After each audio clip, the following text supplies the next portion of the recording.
Salam kasih untuk anak didik kami kelas 9. Jumpa lagi dengan Ibu di video pembelajaran yang kelima.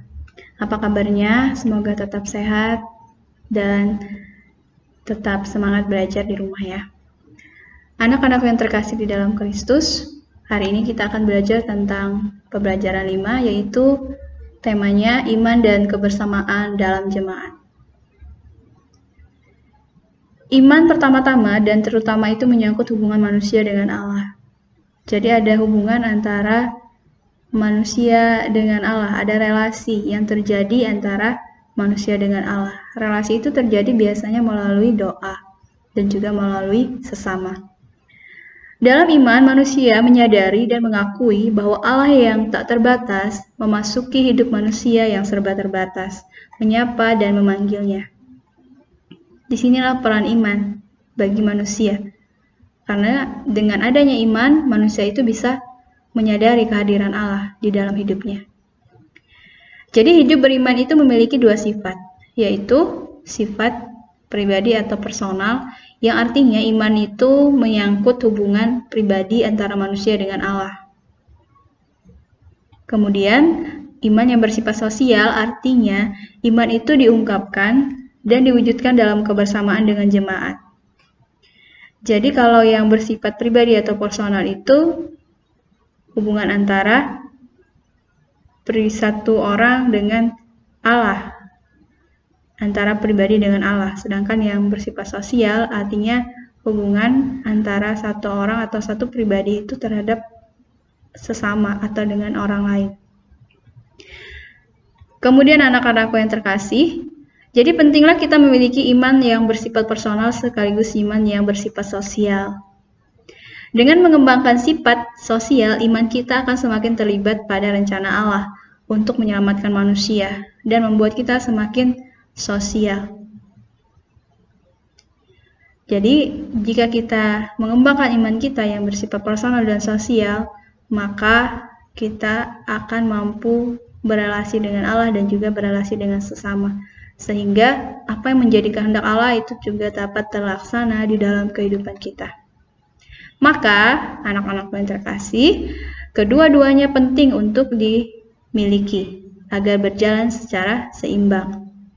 Kita punya relasi dengan Allah, kita juga punya relasi dengan sesama. Nah, anak-anak yang terkasih, di sini kita akan melihat relasi atau hubungan iman. Di sini, misalnya, relasi antara manusia dengan manusia. Kemudian antara manusia dengan Allah dan antara manusia dengan sesama. Ini relasi iman yang terjadi di dalam kehidupan manusia. Nah, sekarang kita akan melihat iman kita itu akan semakin berkembang dewasa, berkembang menjadi lebih baik melalui perjumpaan dan kehadiran pribadi atau jemaat lainnya.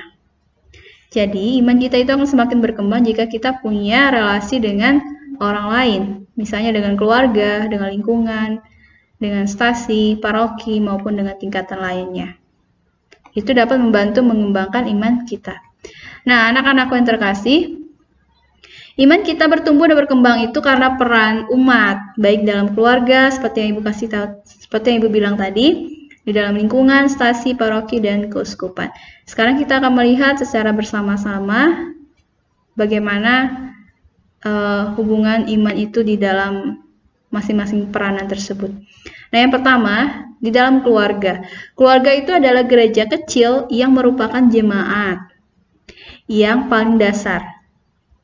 Kenapa keluarga itu dikatakan sebagai gereja kecil? Karena di dalam keluarga itulah anak itu pertama-tama mendapatkan pendidikan iman dari kedua orang tuanya. Jadi orang tua itu punya tanggung jawab untuk mengembangkan iman anaknya. Maka keluarga dikatakan sebagai gereja kecil. Nah, kemudian lingkungan. Lingkungan ini merupakan kumpulan keluarga-keluarga Kristiani yang tinggal berdekatan dalam suatu wilayah tertentu. Misalnya antara tetangga dengan tetangga, tetangga satu dengan tetangga lainnya, dan seterusnya. Itu merupakan lingkungan. Jadi lingkungan itu terbentuk dari beberapa keluarga. Dan di dalam lingkungan itu biasanya ada ada kegiatan misalnya doa rosario bersama atau ibadat keluarga bersama. Disitulah dapat membantu perkembangan iman kita.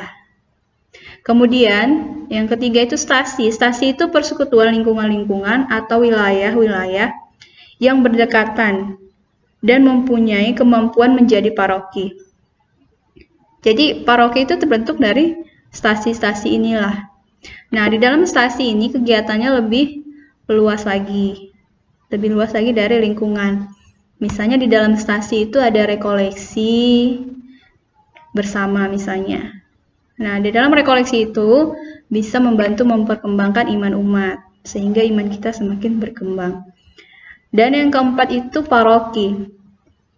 Paroki itu merupakan persekutuan paguyuban-paguyuban umat beriman sebagai bagian dari keuskupan dalam batas-batas teritorial tertentu atau batas-batas wilayah tertentu.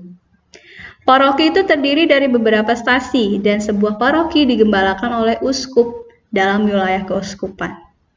Dan biasanya di dalam paroki itu dipimpin oleh seorang pastor paroki dan dibantu oleh pastor lainnya. Nah, di dalam paroki ini biasanya lingkup kegiatan itu lebih luas lagi dari stasi. Karena di dalam paroki ini bisa mengumpulkan beberapa stasi untuk mengadakan kegiatan bersama yang mengembangkan iman umat. Misalnya ziarah bersama di dalam stasi, di dalam paroki. Nah, kemudian yang terakhir itu adalah keuskupan. Keuskupan itu terbentuk dari beberapa paroki, sebuah wilayah administratif yang diatur oleh seorang uskup. Kemudian pengelompokan beberapa keuskupan yang berdekatan menjadi suatu provinsi gerejani keuskupan tertentu yang berfungsi sebagai pemersatu dan disebut keuskupan agung dan dipimpin oleh uskup agung. Misalnya di Kalimantan Barat itu sendiri, keuskupan agungnya ada di Pontianak. Makanya namanya keuskupan agung Pontianak. Sementara yang ada di Sintang, ada di Kapuas Hulu, itu namanya keuskupan agung keuskupan Sintang, tidak ada agungnya. Sementara karena keuskupan agung ini terbentuk dari beberapa keuskupan yang ada di sekitar Pontianak, maka terjadilah keuskupan agung. Dan di dalam keuskupan ini lingkup kegiatannya lebih luas lagi. Misalnya itu ada temu akbar. Temu akbar itu sebuah pertemuan yang lebih luas dan itu bisa mengundang dari beberapa paroki untuk mengikuti kegiatan tersebut, sehingga iman terutama anak-anak muda, anak-anak remaja itu bisa berkembang dengan baik melalui kegiatan-kegiatan yang diadakan oleh keuskupan. Inilah peranan masing-masing tingkatan di dalam gereja sehingga dapat mengembangkan iman umat. Nah, anak-anakku yang terkasih di dalam Kristus, kita akan melihat kegiatan-kegiatan yang bisa mengembangkan iman. Yang pertama itu adalah pendalaman iman. Melalui pendalaman iman, gereja ingin menimba kekuatan agar hidup iman semakin diarahkan oleh Injil kepada Yesus Kristus. Nah, pendalaman iman ini biasanya dilakukan di dalam keluarga bisa, atau misalnya di dalam lingkungan. Pas misalnya pada masa Advent, atau pada masa masa Prapaskah, atau pada saat bulan kitab suci. Pada saat ini misalnya Gereja Katolik sedang ini bulan 9 ini dikatakan sebagai bulan kitab suci nasional. Maka biasanya ada pendalaman iman. Di dalam pendalaman iman ini kita bisa belajar banyak dari Alkitab tentang bagaimana mengembangkan iman yang baik dan benar, sehingga terarah kepada Yesus. Ini contoh gambarnya seperti bisa kalian lihat di sini. Nah, kemudian kegiatan lainnya itu adalah lektris atau lektor. Lektor atau lektris ini adalah orang yang bertugas membawakan bacaan pada saat ibadat, pada hari Minggu biasanya, atau pada saat perayaan gereja lainnya. Lektor atau lektris itu dilantik untuk yang pertama mewartakan bacaan-bacaan dari Alkitab kecuali Injil, karena Injil hanya dibacakan oleh oleh pemimpin. Kemudian, membawakan wujud-wujud doa umat. Jika tidak ada pemazmur, ia bisa membawakan mazmur tanggapan. Ini peranan lektor atau lektris di dalam gereja. Jadi, orang-orang yang biasanya bertugas bacaan pada hari Minggu, itu dinamakan lektor atau lektris. Ya. Nah, kemudian, ini contohnya ya gambarnya. Contoh gambar orang sedang melaksanakan tugasnya sebagai lektor atau lektris. Karena dia perempuan maka dia dikatakan lektris. Nah, kemudian yang ketiga itu misdinar atau putra-putri altar. Anak-anakku pasti tahu apa yang dikatakan sebagai misdinar atau putra-putri altar, atau malah ada yang sudah pernah menjadi misdinar di gereja. Misdinar itu adalah mereka yang membantu imam saat mengadakan perayaan Ekaristi. Jadi tugas misdinar itu adalah membantu pastor yang memimpin saat perayaan Ekaristi tersebut. Sehingga proses terjadinya perayaan Ekaristi dapat berjalan dengan lancar karena ada bantuan misdinar. Ini contohnya gambar misdinar di salah satu gereja. Ya. Dan biasanya para misdinar atau putri altar ini minimal mereka sudah menerima sakramen baptis dan juga sakramen Ekaristi, baru bisa menjadi misdinar. Nah, kemudian kegiatan lainnya itu latihan kor. Ungkapan iman dibawakan melalui nyanyian. Ini namanya latihan kor. Jadi dengan menyanyi, menyanyikan lagu-lagu liturgi di gereja, itu dapat menambahkan iman kita, juga kebersamaan kita dengan umat yang lain. Nah, anak-anakku yang terkasih, ada kegiatan lainnya itu doa pribadi dan doa bersama. Berelasi dengan Allah secara pribadi atau saling mendoakan satu sama lain di dalam doa bersama. Ini contoh doa pribadi, seorang anak yang sedang berdoa dan di sampingnya ada sebuah keluarga yang sedang berdoa bersama. Yang berdoa, seorang anak itu namanya doa pribadi, sedangkan yang bersama-sama itu namanya doa bersama. Dan itu bisa kita terapkan di dalam kehidupan kita, sehingga kita menjadi anak-anak yang semakin mengimani Allah, terutama di dalam keluarga kita masing-masing. Nah, anak-anakku yang terkasih di dalam Kristus, kita akan melihat cara hidup jemaat yang pertama berdasarkan Kisah Para Rasul bab 2 ayat 41 sampai 47. Kita baca bersama-sama di sini.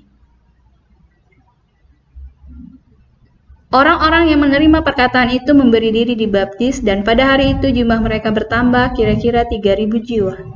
Mereka bertekun dalam pengajaran para rasul-rasul dan dalam persekutuan, dan mereka selalu berkumpul untuk memecahkan roti dan berdoa.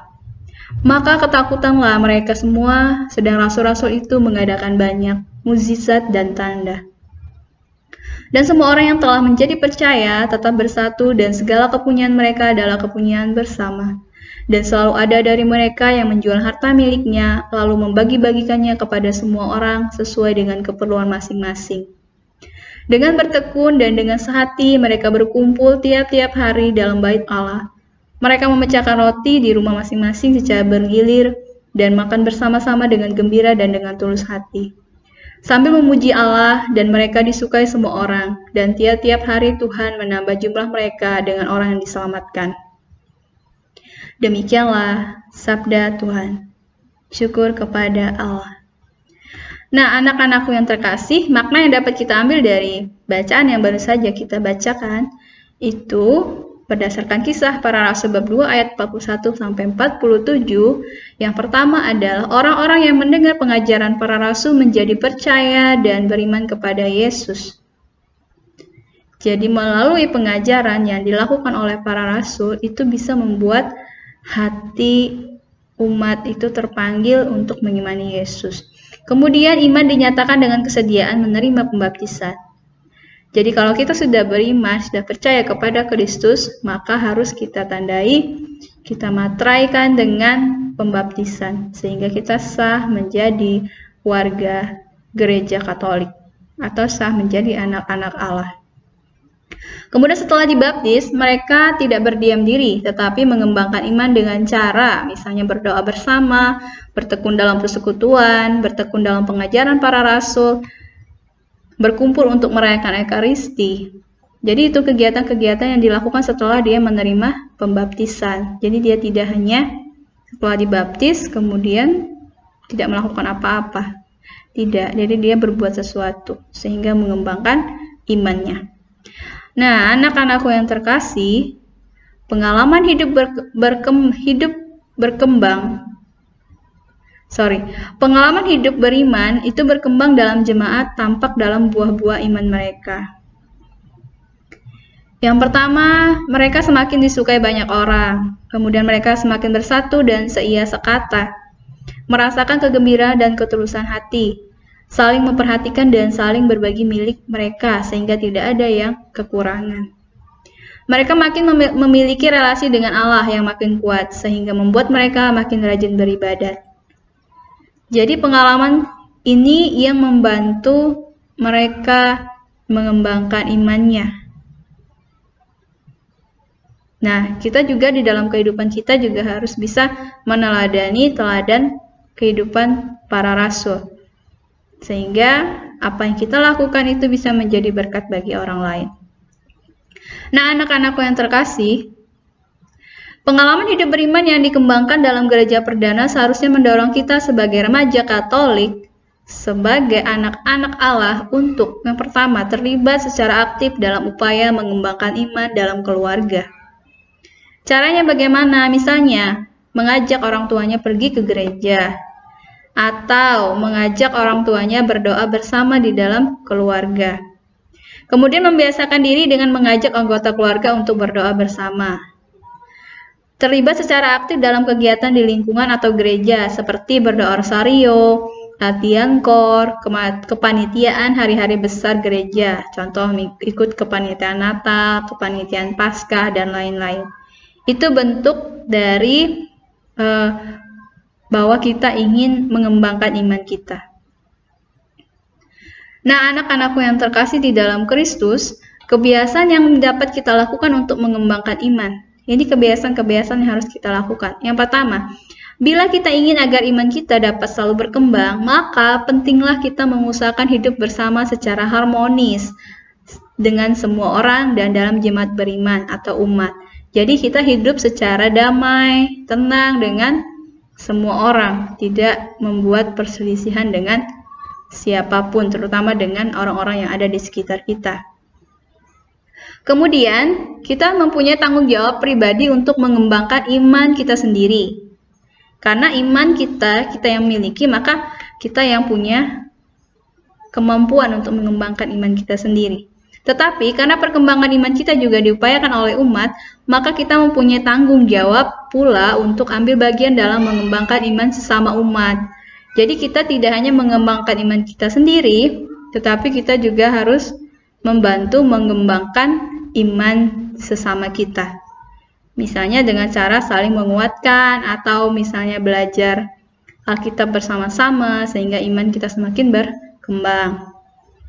Kemudian, kita sebagai pribadi itu dapat membentuk pengembangan iman orang lain dengan bersedia hadir dalam pertemuan-pertemuan umat, antara lain berdoa bersama atau pendalaman iman dan kegiatan-kegiatan bersama umat lainnya.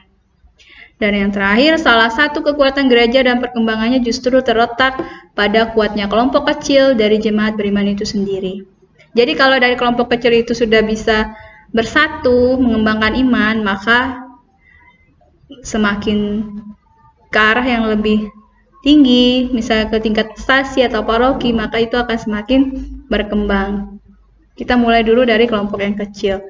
Nah, anak-anakku yang terkasih, Ibu harap kalian sudah bisa memahami relasi antara iman dengan jemaat. Apa hubungan antara iman dengan jemaat? Jadi anak-anakku yang terkasih di dalam Kristus, tibalah saatnya kalian untuk mengerjakan tugas di rumah ya.